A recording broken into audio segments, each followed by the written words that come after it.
ستمبر 2005 کو واگا بارڈر کے راستے بھارتی حکام نے قیدیوں کا ایک گروپ پاکستانی حکام کے حوالے کیا۔ اس گروپ میں مختلف نوعیت کے قیدی تھے۔ ان کے ہاتھوں میں گٹھریوں کی شکل میں کچھ سامان تھا جو شاید ان کے کپڑے وغیرہ تھے، لیکن اس گروپ میں 60-65 سالہ ایک ایسا پاکستانی بھی شامل تھا جس کے ہاتھوں میں کوئی گٹھری نہ تھی۔ جسم پر ہڈیوں اور ان ہڈیوں کے ساتھ چمٹی ہوئی اس کی کھال کے علاوہ گوشت کا کوئی نام نہیں تھا، اور جسم اس طرح مڑا ہوا تھا جیسے پتنگ کی اوپر والی کان مڑی ہوتی ہے۔ خودرو جھاڑیوں کی طرح سر کے بے ترتیب بال، جنہیں دیکھ کر محسوس ہوتا تھا کہ طویل عرصے تک ان بالوں نے تیل یا کنگھی کی شکل تک نہیں دیکھی ہوگی۔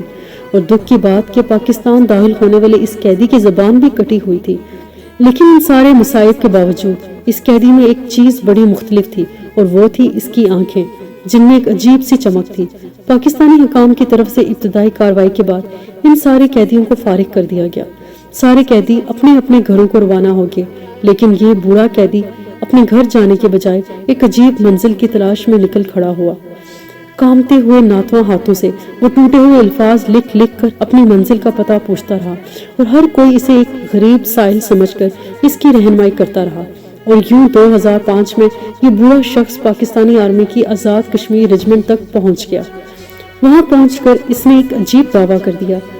اس دعوے کے پیش نظر اس شخص کو ریجمنٹ کمانڈر کے سامنے پیش کر دیا گیا۔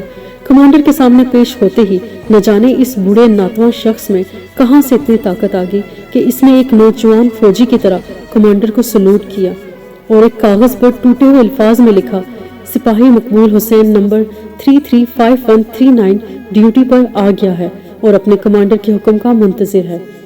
کمانڈر کو کٹی ہوئی زبان کے اس لاغر، ناتواں اور بدخواس شخص کے اس دعوے نے چکرا کے رکھ دیا۔ کمانڈر کبھی اس تحریر کو دیکھتا اور کبھی اس بوڑھے شخص کو، جس نے بھی کچھ دیر پہلے ایک نوجوان فوجی کی طرح بھرپور سلوٹ کیا تھا۔ کمانڈر کے حکم پر قیدی کے لکھے ہوئے نام اور نمبر کی مدد سے جب فوجی ریکارڈ کی پرانی فائلوں کی گرد جاڑی گئی اور اس شخص کے رشتہ داروں کو ڈھونڈ کے لایا گیا، تو ایک دل ہلا دینے والی داستان سامنے آئی۔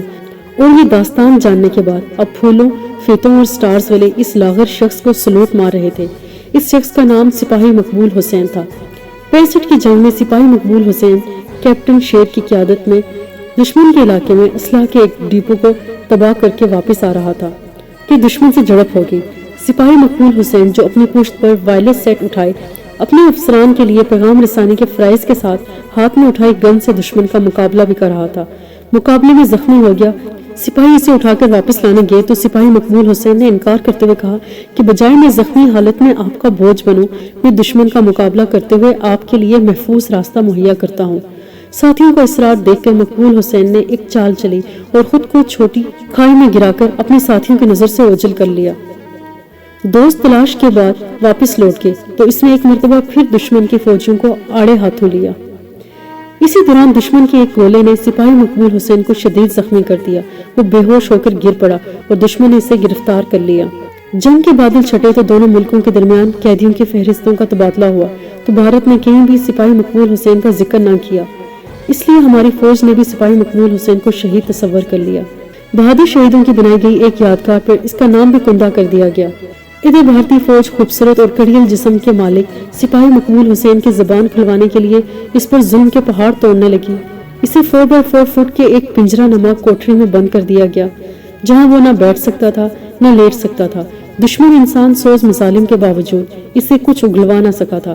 سپاہی مقبول حسین کی بہادری اور ثابت قدمی نے بھارتی فوجی افسران کو پاگل کر دیا۔ جب انہوں نے دیکھا کہ مقبول حسین کوئی راز نہیں بتاتا تو وہ اپنی تسکین کے لیے مقبول حسین کو تشدد کا نشانہ بنا کر کہتے، کہو پاکستان مرد آباد، اور سپاہی مقبول حسین اپنی ساری توانائی اکٹھی کر کے نعرہ مارتا، پاکستان زندہ باد، جو بھارتی فوجیوں کو جلا کر راکھ کر دیتا۔ وہ چلانے لگتے اور سپاہی مقبول کو پاگل پاگل کہنا شروع کر دیتے اور کہتے کہ یہ پاکستانی فوجی پاگل اپنی جان کا دشمن ہے۔ اور سپاہی مقبول حسین کہتا، ہاں میں پاگل ہوں، ہاں میں پاگل ہوں، اپنے ملک کے ایک ایک ذرے کے لیے، ہاں میں پاگل ہوں، اپنے ملک کے کونے کونے کے دفاع کے لیے، ہاں میں پاگل ہوں، اپنے ملک کی عزت و وقار کے لیے۔ سپاہی مقبول حسین کی زبان سے نکلے ہوئے یہ الفاظ دشمنوں کے ذہنوں پر ہتھوڑوں کی طرح لگتے۔ آخر انہوں نے اس زبان سے بدلہ لینے کا فیصلہ کر لیا۔ انہوں نے سپاہی مقبول حسین کی زبان کاٹ دی اور اسے پھر 4x4 کی اندھیری کوٹری میں ڈال کر مقفل کر دیا۔ سپاہی مقبول حسین نے 1965 سے لے کر 2005 تک اپنی زندگی کے بہترین 40 سال اس کوٹری میں گزار دیے۔ اب وہ کٹی زبان سے پاکستان زندہ باد کا نعرہ تو نہیں لگا سکتا تھا، لیکن اپنے جسم پر لباس کے نام پر پہنے چیتھڑوں کی مدد سے 4x4 فٹ کوٹری کی دیوار کے ایک حصے کو صاف کرتا اور اپنے جسم سے رستے ہوئے خون کی مدد سے وہاں پاکستان زندہ باد لکھ دیتا۔ یہ سپاہی مقبول حسین اپنی زندگی کے بہترین دن اپنے وطن کی محبت کے پاگل پن میں گزارتا رہا۔ آئیں ہم سب مل کر آج ایسے سارے پاگلوں کو سلوٹ پیش کرتے ہیں۔